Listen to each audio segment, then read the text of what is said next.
Assalamualaikum warahmatullahi wabarakatuh. Kembali lagi kawan di Legenda Catur Dunia. Main catur itu nggak mudah kawan.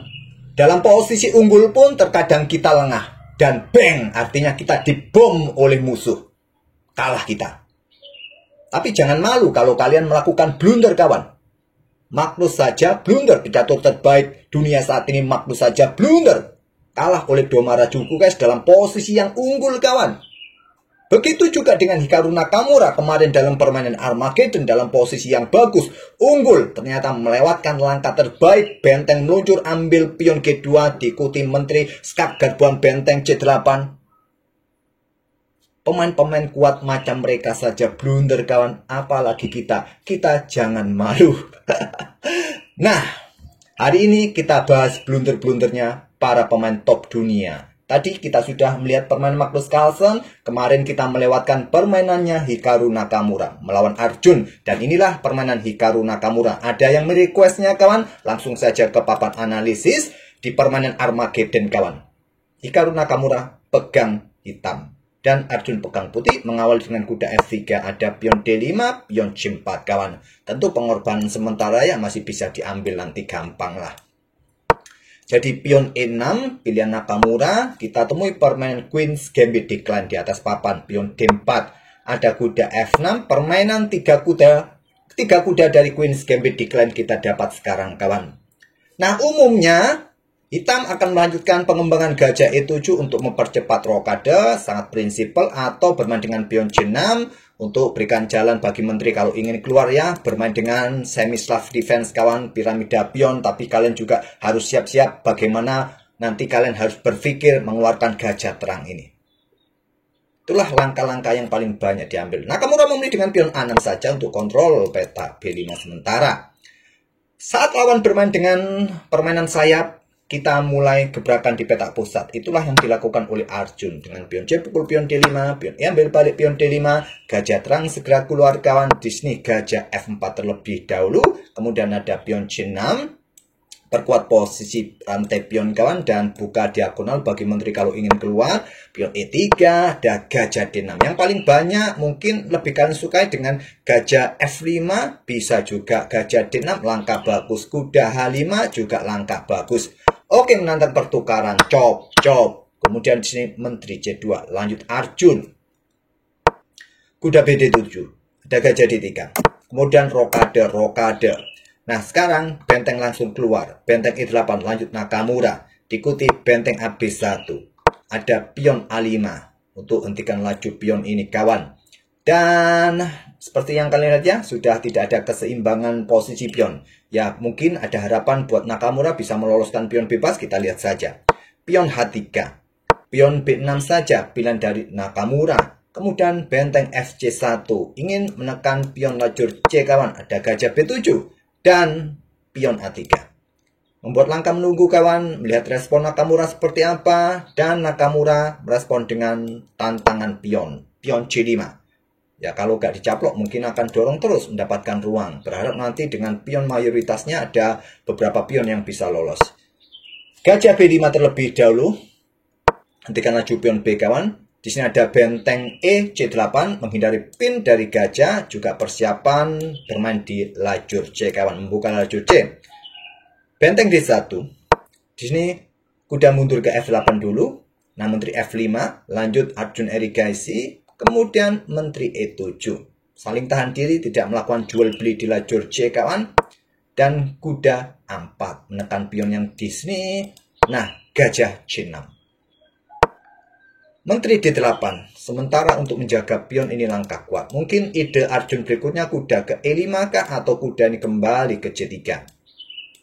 Dengan gajah C6 ini memberikan satu pion pada Arjun. Cuma Arjun tertarik untuk ambil benteng kawan. Jadi dia ambil pion B6 garbu 2 benteng. Gajah pukul gajah B5.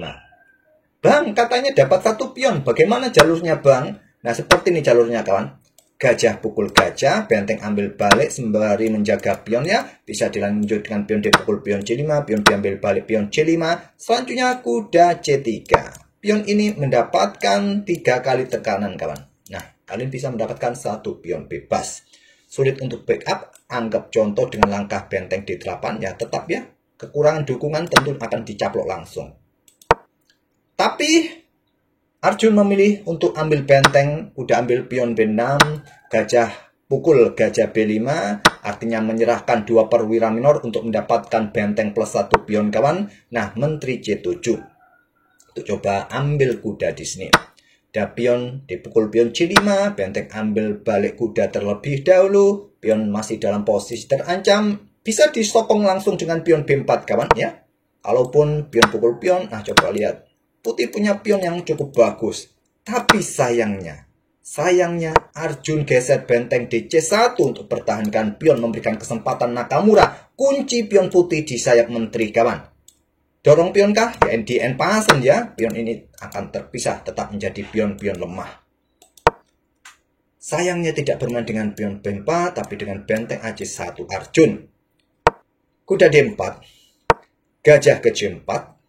Di sini pion D6, maksud saya pion C6, kuda G6, lanjut Nakamura kawan, menteri mundur, dan ada menteri A7 untuk jaga pion dari ancaman menteri putih ini.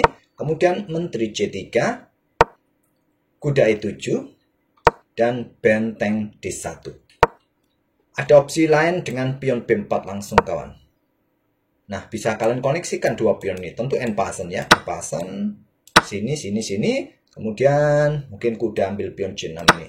Ini jalur amannya buat putih. Cuma dengan langkah benteng D1 ini.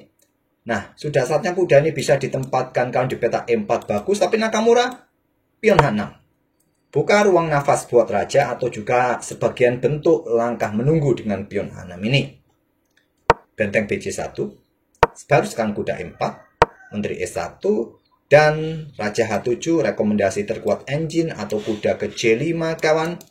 Kemudian dengan kuda langsung ambil pion C6 cukup wajar, cukup logis juga untuk ambil materi menantang pertukaran kuda. Menolak kuda F5. Lanjut Arjun irigasi, Nakamura respon dengan kuda E7 menantang pertukaran kuda. Langkah blunder. Kali ini benar-benar blunder kawan. Kehilangan satu pion. Nah, opsi yang lain benteng ini naik ke peta C7 saja. Jadi benteng ini kalau bisa sebisa mungkin harus berkoordinasi dengan perwira yang lain. Jangan berdiri sendiri seperti ini kawan. Ya, harmonisasikan semua perwira kalian.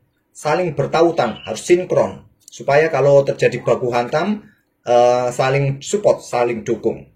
Nah, dengan langkah kuda E7 ini kawan, coba lihat. Di sini ada taktik benteng ambil pion. Gajah ambil, benteng di belakang jatuh karena dia berdiri sendiri. Ini langkah terbaiknya. Tapi Arjun cukup angkat bentengnya ke D4. Langkah kesalahan kawan melewatkan langkah atau ambil materi tadi. Nah, benteng langsung digeser. Langkah bagus untuk menyerang pion B2. Benteng C2. Benteng B6 lanjut Nakamura. Juga persiapan mungkin menusuk nanti kawan langsung ya ke sayap raja. Ternyata fokus Nakamura sekarang akan digeser ke sayap raja setelah tadi bermain di sisi menteri. Menteri A5 mengincar pion. Ada benteng dulu, serang menteri, jaga pion. Setelah menteri mundur, geser benteng G6. Lanjut Nakamura, posisi benteng sudah bagus kan. Dan posisi kuda pun juga sudah sangat nyaman dan nyaman, tentram terkendali. Di sini Menteri D1 kawan siap keluar ya. Kita F3 karena ada Menteri G5 checkmate satu langkah kawan. Menteri F3 ada ancaman juga di sini. Nah, gajah B3. Benteng C8 check, Raja H7. Pion H4 dikorbankan kawan. Diambil oleh Nakamura dan di sini Menteri ambil pion F7. Tenang. Raja hitam masih cukup nyaman. Dan seperti yang kalian lihat, engine menunjukkan garis biru. Sekarang sudah saatnya benteng diluncurkan. Nakamura tidak. Setelah menteri ambil pion F7, dia dengan santainya langsung melangkah kawan. Langsung melangkah tanpa berpikir sejenak. Benteng F6. Menteri G8. Nah, yang ditunjukkan engine ini, benteng luncur, cek. Ya, coba lihat. Mau nggak mau harus diambil. Terus apa? Ya, Menteri G4 cek. Geser kemana, benteng di belakang jatuh kawan. Nah, posisi benteng pincang putih dapat dipastikan akan mudah untuk dihancurkan. Tapi memilih benteng F6, Menteri G8 cek Raja maju dan sudah saatnya dorong maju pion G3 usir Menteri G4 kawan. Dan bagaimana jika ada pengorbanan seperti ini? Ya nggak bisa ya, coba lihat dalam posisi kena pin kawan. Jadi geser saja Menteri. Ancam benteng naik atau turun ke C7. Raja H5, ya takutnya kena tusukan kawan, tapi juga percuma di sini diambil juga. Ancam Menteri kawan blokade, Menteri F7 pin benteng, nggak bisa ngapa-ngapain di sini. Nah, gajah J4. Siap reposisi untuk mendukung pertahanan kawan. Nah, benteng pukul benteng. Masalahnya di sini kawan. Masalahnya pion G4 dari Arjun membuat Nakamura langsung menyerah di langkah ke-49. Ya, posisi di blundernya kawan di poin ini ya. Kita lihat Nakamura wajahnya masih terlihat santai, cukup senang dengan posisinya. Tapi setelah Menteri G8 sudah mulai geleng-geleng kepala kawan. Mulai geleng-geleng kepala. Apabila permainan tetap dilanjutkan kawan, coba lihat ya, coba lihat. Kena cek kan, Raja kalau bergerak ke petak G5, terus dikejar. Dia akan meninggalkan menterinya kawan. Ya, menterinya tetap akan jatuh.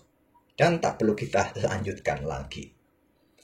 Oke, itulah kawan blunder-blunder yang dilakukan oleh super GM, pemain-pemain kelas kakap, kelas paus macam Nakamura, macam Magnus Carlsen. Kita yang kelas gadul saja, kelas teri ya, kelas gadul ya, jangan gadul, jangan teri lah, kelas water lah ya, kelas water atau kelas nila ya, kelas nila. Kelas nila kalau blunder ya wajar saja. Nggak perlu diketawain ya. Oke, semoga bisa menghibur kalian kawan, dan kita akan bertemu di video-video berikutnya. Terima kasih. Wassalamualaikum warahmatullahi wabarakatuh.